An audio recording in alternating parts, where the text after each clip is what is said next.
آج بہت عام ہے گناہ کرنا، بہت عام ہے اور بہت مشکل ہے گناہوں سے بچنا۔ اس دور میں جو گناہ سے بچ جائے، شریعت کی پابندی کر لے جائے، وہ اللہ کو کتنا مشکل ہے گناہوں سے، بس اللہ حفاظت کرنا ہے۔ جہنم حق ہے، جہنم حق ہے، جنت حق ہے۔ گناہوں سے بچیں گے تو اللہ انعام کی طور پہ جنت عطا کرے گا۔ گناہوں سے بچیں گے اور اللہ کی فرما برداری کریں گے، نمازیں ادا کریں گے، تو انعام کے طور پر اللہ جنت عطا فرمائے گا، اور جنت میں ساری چیزیں موجود ہیں، وہاں کوئی کمی نہیں ہے۔ اور جو جنت میں ایک بار داخل ہو جائے گا کبھی نکالا نہیں جائے گا، ہمیشہ ہمیشہ کے لیے جنت میں رہے گا، ہمیشہ کے لیے کبھی نہیں نکالا جائے گا۔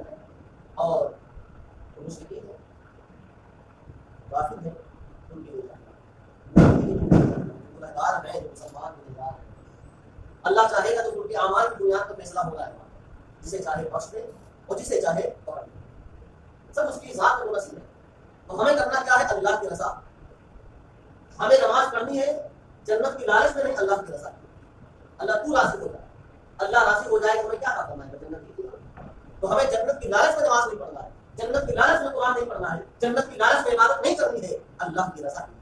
جو بھی نیک کام ہم کریں اللہ کی رضا کی، اور تو راضی ہو جائے۔ اللہ اور کوئی بھی نیکی کا موقع ملے اسے ضائع نہیں کرنا چاہیے۔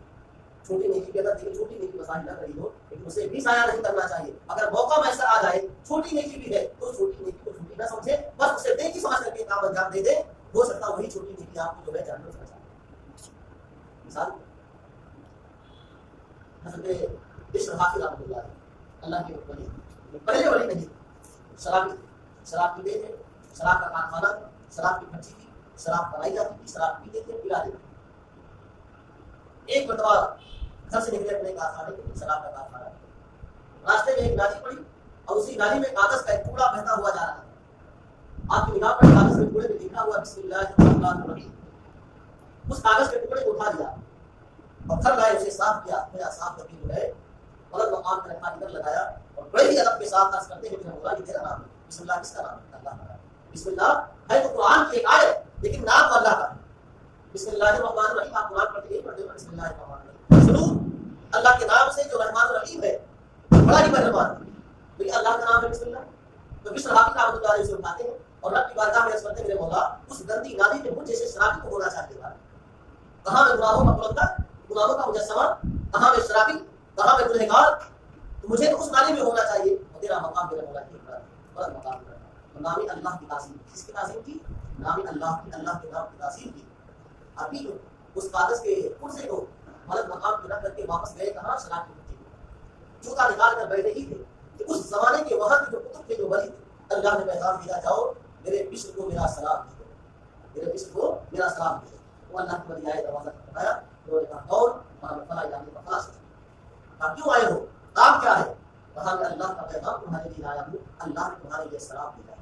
میرا سننا تھا، خوشی سے چھوٹ گئے اور پھر ننگے پیر دوڑے، دروازہ کھولا تو جو آئے تھے کتب، جو اللہ کے ولی تھے، انہوں نے کہا بشر یہ بتاؤ تمہاری نیکی کیا ہے؟ کون سا نیک عمل کرتے ہو؟ میں تو یہ دیکھتا ہوں تمہارا شراب کا کارخانہ ہے، شراب کی، شراب پیتے ہو، پلاتے ہو، تمہاری نیکی کیا ہے؟ کون سا تمہارے پاس وہ نیک عمل ہے جس کی بنیاد پر اللہ نے تمہارے لیے سلام بھیجا اور وہ جیسے کو بھیجا کہ جاؤ اس سے میرا سلام دے دو، مجھے بھیجا؟ یار میرے دامن میں کوئی روک نہیں، میرے دامن میں کوئی نیکی نہیں ہے، ہاں ایک نیکی ہے، میں نے پوری زندگی میں ایک نیکی، کون سا؟ وہاں میں جا رہا تھا، میں نے دیکھا کہ اللہ کا نام میری گاڑی میں پڑا ہوا تھا، میں نے اسے صاف کیا اور غلط مقام پہ رکھا اور عرض کیا میرے مولا تیرا مقام کو نہیں کرے۔ ہو سکتا ہے شاید اس طرح سے اللہ کی طرح یہی جو ہے ادا پسند آئی ہے، اللہ کو یہی ادا پسند آئی ہے جو تم نے اللہ کے نام کی تعظیم کی ہے، تو اللہ نے تمہارے سارے پچھلے گناہوں کو معاف کروا دیا ہے، اللہ نے پچھلے سارے گناہوں کو معاف فرما دیا۔ آپ نے کہا میرے مولا صرف میں نے تیرے نام کی ایک مرتبہ تعظیم کی، تو نے میری زندگی کے سارے گناہوں کو معاف فرما دیا، اب بشر توبہ کرتا ہے، آج کے بعد کبھی سلام نہیں دوں گا اور گناہ کے قریب نہیں جاؤں گا۔ سچے دل سے توبہ کیا، اسی وقت اللہ نے بڑی بنایا، اسی وقت اللہ نے بڑی بنایا، کوئی سجدہ نہیں، کوئی عبادت نہیں، اسی وقت اللہ نے بڑی بنایا۔ یہ اللہ کی شان میں جوتا چپل نہیں پہنتا ہے۔ اے جانوروں، اگر تم نے راستے میں لی تو پیشاب کیا، میرے دوست کا پیر ناپا ہو جائے گا۔ سارے جانور راستے سے کٹ کر کے پیشاب کرتے۔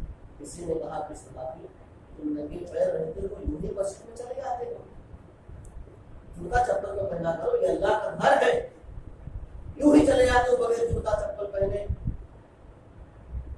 تو آپ نے فرمایا زمین اللہ کا فرش ہے، زمین اللہ کا فرش ہے، میں اللہ کے فرش پہ جوتا چپل کیسے کروں؟ کسی نے کہا بشر ایسے نہیں مانے گا، راستے میں کیچڑ نہیں، جب اس کے پیر میں گندگی لگی کہ تبھی جوتا چپل کرتا ہے۔ زمانے نے دیکھا کہ بشر آپی جوتے کیچڑ کے اوپر سے چل رہے ہیں لیکن پیروں میں کوئی کیچڑ نہیں، کیچڑ کے اوپر سے گزر رہے ہیں لیکن پیر میں کوئی کیچڑ نہیں لگ رہی، کوئی گندگی نہیں ہے۔ تو آواز آتی ہے جب بشر کے دل کو میں نے صاف کر دیا ہے تو بشر کا پیر وہاں سے نہ باہر۔ یہ ہے اللہ کے بندوں کا مقام۔ لیکن یہ کیا تھا؟ نیک بندہ ہے، ہاں بادشاہ لیکن نیک تھا۔ اکثر دولت آنے کے بعد انسان بگڑ جاتا ہے، اکثر وہی رہتا ہے تو نمازیں بھی پڑھے گا، نئے کام بھی کرے گا، سب کچھ کرتا رہے گا، جیسے ہی 4 پیسے آئے نہیں مسجد سے دوری ہو جاتی ہے، نئے کام سے دوری ہو جاتی ہے، تو کسی کو خاطر میں نہیں جاتا، دولت آ گئی ہے، اس کو معلوم ہو ہمارے پاس پیسہ ہے، ہم جو چاہیں گے کریں گے، پیسہ سب کراتا ہے، پیسہ سب نہیں کراتا ہے، اللہ سب کراتا ہے۔ سے کیا لگتا ہے آج پیسہ پیسے بلبوتے سب کچھ کر لیں گے ہم؟ پیسہ ہر جگہ پانی دیا، اور پیسہ کب تک ہے؟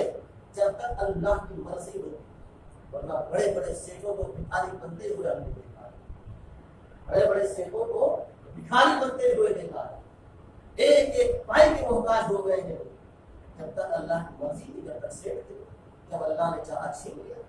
یہ سب اس کے ہاتھ میں ہے، ہمارے ہاتھ میں تو اپنی زندگی کا بھی مالک نہیں، دولت کا مالک۔ محمود غزنوی بادشاہ، اس کے کتنے غلام ہیں ان کی کسی کو معلوم ہے؟ مجھے خود کو نہیں معلوم ہے، اور کسی کو نہیں معلوم کتنے غلام تھے اس کے، لیکن ایک غلام کا نام سب جانتے ہیں، ایاز۔ محمود کا غلام تھا ایاز، ایاز کے بڑے چرچے ہیں، علماء بہت بیان کرتے ہیں ایاز کو کہ محمود کا ایک غلام تھا ایاز۔ اب ایاز کا نام اتنا روشن ہو گیا، بڑا چرچا ہو گیا ایاز کا، زمانہ گزر گیا، ایاز کا میرے خاندان کا ہے نہ آپ کے خاندان کا ہے، نہ ہمارا رشتہ دار ہے نہ آپ کا رشتہ دار ہے۔ اور محمود کے بہت سارے غلام نوکر تھے لیکن سب کا نام کسی کو نہیں معلوم، کتنے غلام تھے اس کے پاس کسی کو نہیں معلوم، کسی غلام کا نام بھی نہیں معلوم سوائے ایاز کے۔ ایاز اتنا فیمس کیوں ہو گیا؟ ایاز اتنا مشہور کیوں ہو گیا؟ ایاز اپنے مالک کا بڑا فرما بردار ہے، اپنے مالک کا بڑا فرما بردار ہے، مالک بادشاہ۔ بھائی جہاں ہم کام کریں ایمانداری سے کام کریں نا، جہاں بھی ہم کام کریں ایمانداری سے کام سیٹ ہو جاتا ہے۔ ایک مثال دے رہا ہوں، تو ہم اللہ کے بندے ہیں، اللہ کی فرما برداری کریں، ہم سیٹ کبھی غائب بھی ہو جاتا ہے لیکن اللہ تو ہمیں ہر وقت دیکھ رہا ہے، ہم اس کے بندے، اس کی فرما برداری کریں، اس کی بات کریں۔ تو محمود کا جو غلام تھا ایاز، یہ بڑا فرما بردار اپنے بادشاہ کا ایاز محمود کا۔ محمود بھی اسے بہت چاہنے لگے، بہت پیار کرنے لگے ایاز کو۔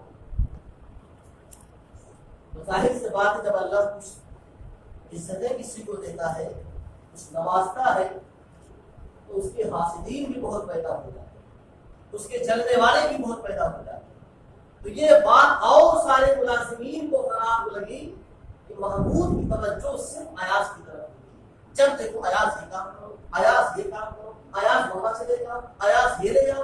ارے ہم بھی تو بادشاہ کے نوکر ہیں، بادشاہ ہمیں نہیں بلاتا، ہمیں کوئی کام نہیں لگاتا، تو کام اسی کو لگایا جاتا ہے جس سے محبت ہوتی ہے، جو قریب ہوتا ہے۔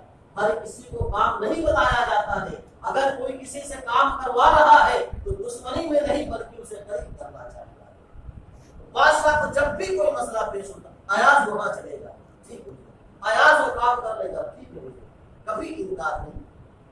یہی وجہ ہے کہ بادشاہ جو ہے بہت محبت کرتا تھا کہ بہت سارے میرے غلام ہیں لیکن اتنا فرما بردار کہ ایک پیر پہ کھڑا رہتا ہے، بس یہ خالی انتظار میں رہتا ہے کہ میرا مالک مجھے کسی کام کی اجازت دے، حکم دے، مجھے انتظار میں رہتا ہے کہ کام کے مجھے پورے حکم دے کسی کا بہت پیار کرنے لگے. تو چلنے والے بہت بولے آیاز بادشاہ کے کان کرنے لگے کہ حضور ایسا ہے ویسا ہے, لیکن بادشاہ دھیان نہیں دیا. ایک مرتبہ ان لوگوں نے چوری کا الزام لگا دیا آیاز کے اوپر اور کہا حضور فلاں کی انگوٹھی غائب ہو گئی ہے اور ہم لوگوں کا خیال ہے کہ کام آیاز نے کیا, آیاز نے چوری کی. بادشاہ نے کہا ٹھیک ہے تلاشی کرتا ہے. اب ایاز کی تلاشی لینے جانے لگے, ایاز کی تلاشی لی جانے لگے. اور ایاز کا ایک معمول یہ تھا کہ روز بادشاہ کے محل سے نکل کر کے ایک کٹیا اس نے بنایا تھا, ٹوٹی ٹوٹی کٹیا بنایا تھا, اور بادشاہ کے محل سے نکل کر کے روز اس کٹیا کے اندر جا کر لوگوں نے کہا حضور اسی نے چوری کی اور آپ کا بھی بہت سارا خزانہ مال و دولت چنا چنا کر کے دھیرے دھیرے اس نے کٹی بنا رکھی ہے اور اس میں جا کر کے چھپاتا ہے, اور جو انگوٹھی غائب ہوئی ہے یہ چوری بھی اسی نے کی ہے, اور آپ کے خزانے کا بہت سارا مال چرا کر کے اسی کٹیا میں چھپاتا ہے. ورنہ روز جانے کی کیا ضرورت, شک ہوتا نا. اسی لیے کہا جاتا ہے انسان کو غلط فہمی نہیں پالنا چاہیے. غلط فہمی کیسے ہو جاتی ہے, وہ وہاں جا رہا بھول جا رہا, ارے بھائی میرے بھول جا رہا, کیا جا رہا کہ دیکھ لو یا پوچھ لو. غلط فہمی انسان کو جب پیدا ہو جاتی ہے معاملات بگڑ جاتے ہیں, معاملات بگڑ جاتے ہیں. ایاز روز آنا اسی کٹیا میں جاتا, ٹوٹی ٹوٹی ہو جاتا نہیں. ملازمین نے بادشاہ سے چڑھایا تھا یہ روز جاتا ہے کٹیا کے اندر, اسی نے چھپایا ہوگا اور آپ کی بھی خزانے کو اس نے چرایا ہے. بادشاہ نے بات کی, بادشاہ خود پہنچا وہاں پر ٹوٹی ٹوٹی کٹیا کے اندر اور تلاشی لی جانے لگی. ایاز نے کہا حضور آپ میرے پورے گھر کی تلاشی لے لیں, لیکن جو پرانا بکسا ہے, جو پرانی پیٹی رکھی ہوئی ٹوٹی ٹوٹی, اس سے نہ تلاشی.